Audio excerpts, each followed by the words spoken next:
बिस्मिल्लाहिर्रहमानिर्रहीम।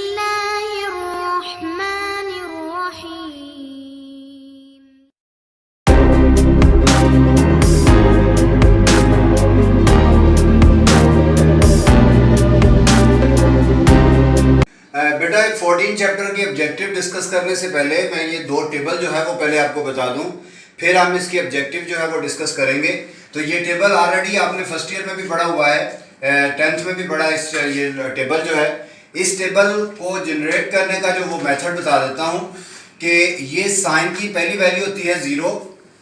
आपको बहुत ईजी है ये याद करना, बहुत सारे कैलकुलेटर पे ये डायरेक्ट वैल्यू भी आ जाती है, बट आपको ये टेबल बनाना आना चाहिए।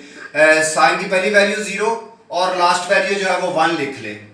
फिर 0 से बड़ी वैल्यू लिखें 1/2, फिर उससे बड़ी वैल्यू लिखें 1/2√, और फिर आपने उससे बड़ी वैल्यू लिखनी है 3√2। तो ये हमारे पास वैल्यू है साइन की, जो कि आपने एक लाइन में याद कर लेनी है। फिर देखें, पहले 0, फिर 1, फिर 1/2, 1/2√, 3√2। जब आपको ये याद हो जाए तो इन्हीं की अरेंजमेंट जो है वो चेंज कर दें, यानी ये जो लास्ट वाली वैल्यू वो पहले आ जाएगी, फिर उसके बाद 3√2 आ जाएगा, फिर 1/2√, और फिर 1/2, और ये 0 आ जाएगा। तो इसका मतलब है कि ये हमारे पास कास की वैल्यू भी कंप्लीट हो गई। tan आपको पता है क्या होता है, साइन को कास पे डिवाइड करते हैं। ये देखें, साइन को कास पे डिवाइड करें, 0/1 0 ही होगा। आपको पता है ये sine theta over cos theta होता है tan, तो ये साइन ओवर कास को मैंने किया तो ये 0 ही आ गया। फिर इसी तरह दूसरे को करेंगे, ये वाला 1/2 डिवाइडेड बाई 3√2, तो 2 से कैंसिल, 1/√3 वैल्यू आ गई। और इसी तरह ये तीसरा करेंगे, इसमें क्या है 1/√2 साइन की वैल्यू डिवाइडेड बाई कास की वैल्यू 1/2√, तो ये भी कट जाएगा तो 1 आ जाएगा। फिर उसके बाद इसको अगर देखें तो साइन डिवाइडेड बाई कास, तो ये 2 से कट जाएगा, 3√1 3 आ जाएगा अंडर रूट। फिर हमारे पास है 1 डिवाइडेड बाई 0, तो 0 जब डिवाइड हो रहा होगा तो इन्फिनिटी, इसका मतलब ये इन्फिनिटी आ गया। तो ये हमारे पास इसका एक टेबल, तो ये हमने देखना है जो कि 14 चैप्टर के एक्सरसाइज में भी और ऑब्जेक्टिव में भी ये यूज होगा। जी बच्चों, आप एक और टेबल देखें। इसके ऑब्जेक्टिव करने से पहले आपको पता है कि ये 4 क्वाड्रेंट होते हैं। इसको हम फर्स्ट क्वाड्रेंट कहते हैं, इसको सेकंड क्वाड्रेंट, इसको थर्ड क्वाड्रेंट, और ये हमारे पास फोर्थ क्वाड्रेंट है। इसमें लिखते हैं हम ए, ये होगा हमारे पास सी, और ए सी, और यहाँ पर टी, और यहाँ पर एस। और आपको पता है कि ए से मुराद क्या है, ऑल पॉजिटिव, यानी ऑल रेशियोज आर पॉजिटिव। और सी से मुराद क्या है, काज पॉजिटिव। और इधर टी से मुराद क्या है, tan पॉजिटिव, यानी थर्ड क्वाड्रेंट में tan पॉजिटिव है। और एस से मुराद क्या है, साइन पॉजिटिव, यानी यहाँ पर सेकंड क्वाड्रेंट में साइन पॉजिटिव होगा। तो उसके बाद आपने देखना है कि अगर आपका एंगल फर्स्ट क्वाड्रेंट में बने तो वो वही एंगल होगा, वही एंगल बनेगा। और अगर सेकंड क्वाड्रेंट में एंगल बने तो उसको हम पाई में से माइनस कर देंगे, और अगर थर्ड में बने तो उसमें हम पाई में ऐड कर देंगे, और अगर फोर्थ में बने तो उसको 2 पाई में से सब्ट्रैक्ट कर देंगे। तो ये टेबल भी जो है वो ऑब्जेक्टिव के लिए बड़ा अहम है और आपकी एक्सरसाइज के लिए भी बड़ा अहम है। तो ये दो टेबल जो है वो मैंने पहले डिस्कस इसलिए किए कि हमने जो ऑब्जेक्टिव करनी है उसमें बहुत सारे क्वेश्चन जो है वो दिए गए थे, तो इन टेबल्स की वजह से हम इसको सॉल्व करेंगे। तो आइए चलते हैं अब अपनी ऑब्जेक्टिव की तरफ। अब हम 14 चैप्टर के MCQs जो है वो डिस्कस करते हैं। मल्टीपल चॉइस के साथ ये दिया गया है। वीडियो के लास्ट तक आपने देखना है इसको, क्योंकि लास्ट में मैंने इन क्वेश्चन का सलूशन जो है वो बताया हुआ है। आपको इसके नीचे ये नज़र आ रहा है लाहौर बोर्ड और ये गुजरांवाला बोर्ड। मुख्तलिफ बोर्ड्स में जब फेडरल बोर्ड में आया है तो लाहौर बोर्ड में भी इन ईयर्स में ये MCQs आ चुका है। ये इसकी इम्पोर्टेंस भी साथ साथ डिस्कस की गई है। Sine x is equal to 1/2, then x की वैल्यू फाइंड करनी है। ये आपके चैप्टर नंबर 14 का ही क्वेश्चन है, एक्सरसाइज में से उसी को सॉल्व किया गया है। सॉल्व करने का मेथड आपको आता है कि आपने पहले तो ये बताना होता है कि साइन x जो है वो किस क्वाड्रेंट में लाई करता है। तो आपको पता है कि ये फर्स्ट और सेकंड क्वाड्रेंट में लाई करता है। और स्टूडेंट्स, इसके बाद आपको पता है कि हमने x को इधर रखना है लेफ़्ट साइड पे और साइन को राइट साइड पे ले जाकर साइन इनवर्स 1/2, और फिर उसकी वैल्यू π/6 रेफरेंस एंगल उसका बनता है। तो वो क्योंकि फर्स्ट क्वाड्रेंट में है तो फर्स्ट क्वाड्रेंट में π/6 वैसे ही होगा, और फिर सेकंड में है तो उसको हम 2π माइनस π/6 करेंगे जो कि 5π/6 आएगा। सॉल्यूशन में मैं इसको आपको बताऊंगा भी। अभी आप इसकी ऑप्शन नंबर ए पे क्लिक करेंगे। नेक्स्ट है स्टूडेंट्स इसका MCQs number 2, solution set of tan 2x is equal to 1। तो बिल्कुल उसी तरह ही ये भी बुक का क्वेश्चन आपके tan 2x is equal to 1 exercise से यह हुआ है, या एग्जाम्पल में होगा tan 2x is equal to 1। तो आपको पता है कि tan पॉजिटिव फर्स्ट और थर्ड क्वाड्रेंट में होता है, और फिर 2x लेफ्ट पे रहने देंगे और राइट साइड पे tan को ले जाएंगे जो कि tan इनवर्स बनेगा। तो MCQs नंबर 2 की ऑप्शन सी पे आप इसको क्लिक करेंगे। नेक्स्ट है स्टूडेंट्स नंबर 3।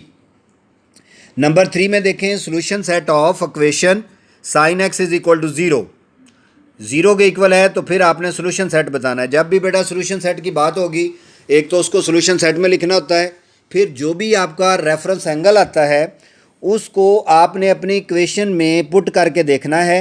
अगर वो उसको सेटिस्फाई कर रहा है तो स्टूडेंट्स फिर आपने उस वैल्यू को ऐड करना होता है उसी फंक्शन के पीरियड में, और साथ n से मल्टीप्लाई करना होता है। जैसे कि आपको पता है साइन का पीरियड 2π होता है, तो फिर इसका जो रेफरेंस एंगल अगर इसको सेटिस्फाई करता है तो आपने उस रेफरेंस एंगल में आपने ऐड करना है 2π और साथ n से मल्टीप्लाई करके, यानी नंबर ऑफ मैंने बताया था रोटेशंस को ये ज़ाहिर करता है। तो 3 MCQs जो है उसकी ऑप्शन सी पे आप निशान लगाएंगे, nπ इसका आंसर होगा। उसके बाद आ जाएँ स्टूडेंट्स नंबर 4। नंबर 4 पे है 2 cos² माइनस cos x। ये आपकी एग्जाम्पल या क्वेश्चन से रिलेटेड ये क्वेश्चन होगा, आपने इसका सोल्यूशन बताना है।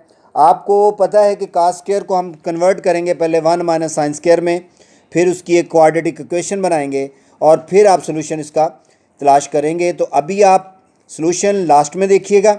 4 MCQs जो है उसकी बी ऑप्शन पे आप इसका निशान लगाएंगे, बी ऑप्शन। Clear student? उसके बाद आ जाएगा 5 MCQs। ये आपकी एक्सरसाइज से क्वेश्चन लिया गया है। tan x आंसर में देखें तो आपको सेट की फॉर्म में वैल्यू नज़र आ रही है, इसका मतलब आपने सोल्यूशन सेट बताना है। तो पाई का पीरियड भी याद रखिएगा बेटा, पाई का पीरियड जो है tan का पीरियड जो है वो पाई होता है, तो वो ज़रूर ऐड होगा जो आपका reference angle satisfy the equation करेगा। उसमें कैसे करेगा इसका आंसर लास्ट में देखिएगा। 5th MCQs जो है अभी आप इसके ऑप्शन जो है उस पर बी पे क्लिक करेंगे। नेक्स्ट स्टूडेंट 6 है 1 + cos x is in a quadrant. तो जो मैंने इस पहला जो है टेबल डिस्कस किया था क्वाड्रेंट वाला कि किस किस क्वाड्रेंट में लाई करते हैं, तो देखें cos थीटा लेफ़्ट पे रहने दें और 1 राइट पे जाके -1 हो जाएगा।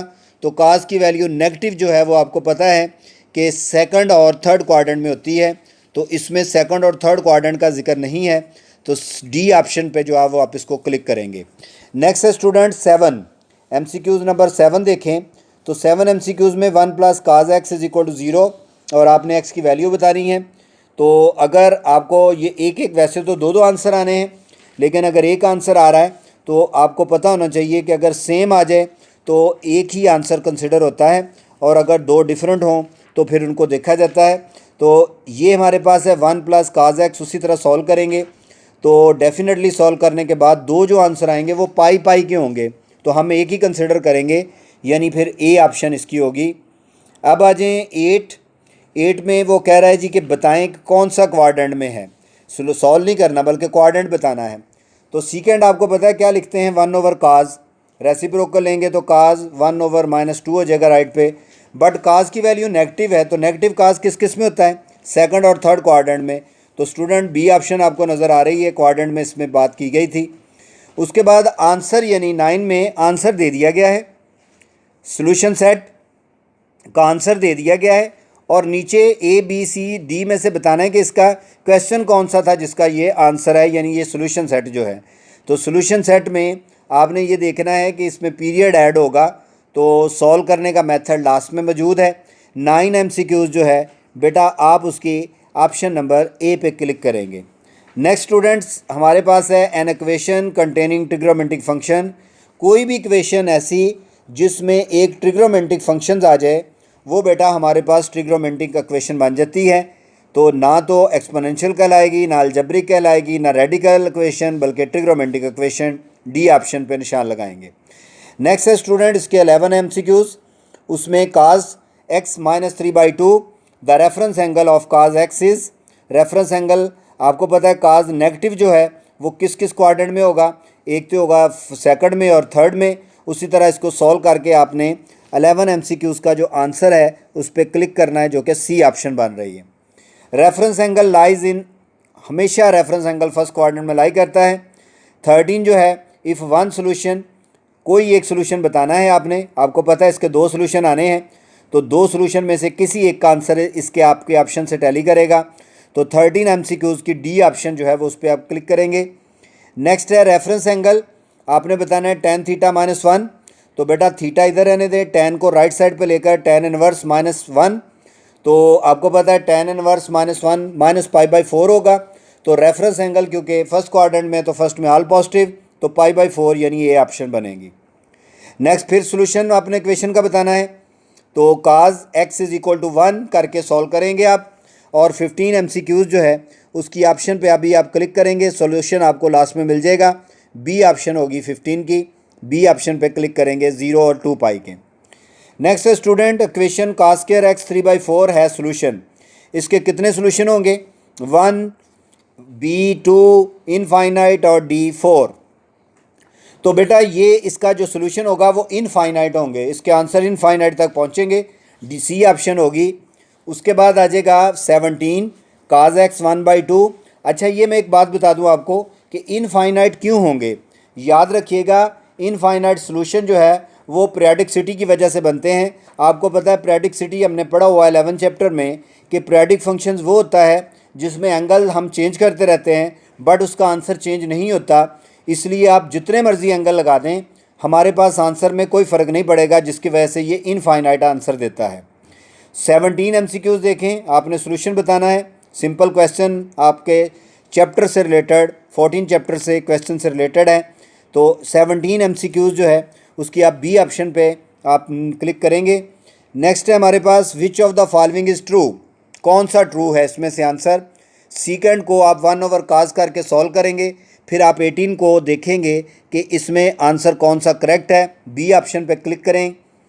नेक्स्ट है 19 सोल्यूशन इक्वेशन, तो आपने ये बताना है कि इसका सोल्यूशन किस किस क्वाड्रेंट में। आपको पता है कि tan 1/3 पॉजिटिव है, तो tan पॉजिटिव फर्स्ट और थर्ड में होता है, तो देखें बी ऑप्शन बन रही है इसकी। नेक्स्ट है स्टूडेंट इसका 20 सोल्यूशन सेट 1 + x का, तो सोल्यूशन सेट में यकीनन आपने काज का पीरियड यानी 2πb उसको यूज़ करना है।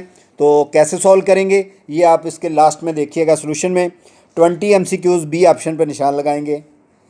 नेक्स्ट है 21 इक्वेशन काज स्क्वायर 3/4 है सोल्यूशन। कितने सोल्यूशन हो गए, वंस अगेन वही क्वेश्चन आ गया कि इसके इनफाइनाइट सोल्यूशन होंगे, आप डी पे ऑप्शन पे क्लिक करेंगे। ए ट्रिग्नोमेट्रिक इक्वेशन जो है has infinite number of solution क्यों होते हैं, ड्यू टू, वजह बताएं। तो अभी बताई थी मैंने पीरियोडिसिटी की वजह से। पीरियोडिसिटी क्या होता है, आपको पता है कि एंगल चेंज बट उसका आंसर जो है वो चेंज ना हो, उसको पीरियोडिक कहते हैं फंक्शन, उसकी वजह से इनफाइनाइट आंसर देता है। उसके बाद है 23 ये cot x को secant x कौन सी इक्वेशन बनती है, reciprocal, exponential, trigonometric, none of these. तो बेटा पहले MCQ जो हमने देखा था तकरीबन दूसरे तीसरे MCQs में देखें तो उसमें मैंने बताया था कि जिसमें एक ट्रिग्नोमेट्रिक फंक्शंस आ जाए वो हमारे पास ट्रिग्नोमेट्रिक इक्वेशन बनती है, तो सी ऑप्शन होगी। बेटा अब ये आंसर दे दिया गया थीटा 2n + 1/2π, ये किसका सोल्यूशन है, कास थीटा का, साइन का, टैन का या कॉट का। तो इनको आप सॉल्व करके बताएंगे। 24 MCQs जो है उसकी ऑप्शन ए पे आप क्लिक करें, सोल्यूशन लास्ट में देखिएगा। 25 काज x 1/√2 देन रेफरेंस एंगल, आपको पता है कि काज जब आप सॉल्व करेंगे तो 25 में रेफरेंस एंगल आपको मिल जाएगा। 25 के MCQs बी ऑप्शन जो है वो उस पर क्लिक करेंगे। तो ये 25 MCQs। अब चलते हैं बेटा इसके सोल्यूशन की तरफ कि कैसे ये आंसर बने हमारे पास। देखिए स्टूडेंट पहला MCQ जो था आपको पता है कि साइन x 1/2, साइन पॉजिटिव किस किस क्वाड्रेंट में होता है, फर्स्ट और सेकंड क्वाड्रेंट में, विद रेफरेंस एंगल π/6 है। तो वो पहले कोऑर्डिनेट में तो वही होता है जो मैंने पहले वीडियो के पहले जो लेक्चर में डिस्कस किया है कि दो टेबल जो थे उसमें फर्स्ट क्वाड्रेंट में वही एंगल बनता है, और दूसरे में करना हो तो पाई में से पाई/6 माइनस करते हैं। तो ये दोनों आंसर आ गए, इसके मुताबिक आपने इसको अपनी ऑप्शन को सिलेक्ट किया था। इसी तरह tan 2x को भी सॉल्व किया है कि ये कौन से क्वाड्रेंट में है, फर्स्ट और थर्ड में। फिर हमने रेफरेंस एंगल ढूंढा इसका पाई/4, और जिस क्वाड्रेंट में ये बन रहा है उसके मुताबिक आपके पास ये सोल्यूशन आपके सामने है। नेक्स्ट स्टूडेंट 4 जो है इसको मैंने क्या किया है कि दोनों में से cos थीटा कॉमन ले लें। cos थीटा कॉमन लेने के बाद cos थीटा को पहली वैल्यू को भी 0 के इक्वल और फिर दूसरी वैल्यू को भी 0 के इक्वल, तो ये डायरेक्ट cos थीटा 1/2 के इक्वल आएगा। तो फिर आपने इससे वैल्यू जो है वो फाइंड करनी है। तो इसका आंसर जो है वो हमारे पास बनेगा सोल्यूशन के मुताबिक। ये देख लें जो ऑप्शन आपको टिक करवाई थी, ये सोल्यूशन में से आपने फॉलो करना है। ये आपकी बुक से ही रिलेटेड 14 चैप्टर से रिलेटेड है। नेक्स्ट है 5 का सोल्यूशन देख लें। tan x फर्स्ट और थर्ड क्वाड्रेंट में है। फिर हमने रेफरेंस एंगल देखा, और क्योंकि सोल्यूशन सेट है तो आपने देखना है कि ये किससे बिलोंग कर रहा है। स्टूडेंट पाई/6 जो है वो भी इसको सेटिस्फाई करता है। कैसे? पाई/6 होता है 30। देखो बेटा ये 30 जो है, अगर आप इस 30 को पुट करेंगे tan में, tan 30 1/3 होता है, इसका मतलब है कि ये सेटिस्फाई हो गया। और फिर 7 पाई/6 इसको करेंगे, ये भी सेटिस्फाई होता है। 7 पाई/6 को कैसे करेंगे? पाई/6 आपको पड़ रहा है 30 होता है, 30 को 7 से मल्टीप्लाई करेंगे तो ये बनेगा 210। तो tan 210 की वैल्यू लेंगे तो वो 1/3 ही बनेगी, तो ये भी सेटिस्फाई हो रहा है। तो पहला भी हमारा सेटिस्फाई हुआ, तो उसमें बेटा आप ऐड कर देंगे फिर tan का पीरियड पाई, साथ उसको n से मल्टीप्लाई करना है। फिर 7 पाई/6 भी सेटिस्फाई हो रहा है, उसमें भी आप पाई ऐड कर देंगे। पाई कहाँ से आया? ये tan का पीरियड होता है और साथ n से मल्टीप्लाई करना होता है। इसी तरह बेटा 25 जो है उसका सोल्यूशन भी आपके सामने है, किस तरह से उसका रेफरेंस जो है वो एंगल दिया गया है। ये 25 का है, बाकी जो है वो बड़े सिंपल थे। ये 5 MCQs ऐसे थे जिनमें सोल्यूशन की जो है वो आपको ज़रूरत थी। तो बेटा इस तरह से हमने अपने तमाम MCQs जो है वो 1 बाय 1 डिस्कस भी कर लिए। टेबल को भी आपने याद रखना है, और उसके बाद आपने इन MCQs के जो 5 सोल्यूशन हैं उनको भी देख लेना है। फार्मूले और टेबल जो है वो दोनों याद रखिएगा। तो बेटा नेक्स्ट लेक्चर तक के लिए अल्लाह हाफिज़।